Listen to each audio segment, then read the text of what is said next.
Indiranagar police ठाण्यात eco 4 wheeler car चोरी झाल्याचा गुन्हा दाखल होता। या गुन्ह्याचा गुन्हे शाखा युनिट 2 हे समांतर तपास करत असताना गुन्हे शाखा युनिट 2 कडील अधिकारी व अंमलदार यांनी तत्काळ गुन्ह्याच्या घटनास्थळास भेट देऊन घटनास्थळाच्या आजूबाजूचे व परिसरातील सीसीटीव्ही फुटेजची पाहणी केली। त्यानंतर तांत्रिक माहितीच्या आधारे गुन्हे शाखा युनिट 2च्या अंमलदारांना माहिती मिळाली की चोरीला गेलेली इको कार 2 आरोपींनी चोरली असून ते आरोपी व 4 व्हीलर गाडी हे टिटवाळा येथे असल्याची माहिती मिळाली। ही माहिती सहाय्यक पोलीस निरीक्षक हेमंत तोडकर यांना देऊन त्यांनी एका पथकास कारवाई करण्याचे आदेशित केले।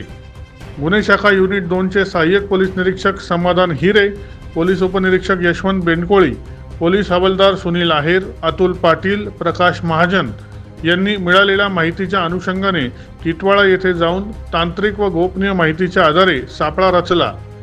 संशयित प्रभास राजूसिंग जुन्नी वय 27 राहणार टिटवाळा पूर्व व सोनूसिंग साकुरसिंग तिलपितिया वय 22 राहणार टिटवाळा पूर्व यांना पकडून त्यांच्या ताब्यातून चोरीला गेलेली इको कार क्रमांक MH15GX 0212 व गुन्हा करताना वापरलेली बजाज पल्सर 220 मोटरसायकल क्रमांक MH04GB 7719 असा एकूण 3 लाख रुपये किमतीचा मुद्देमाल जप्त केला।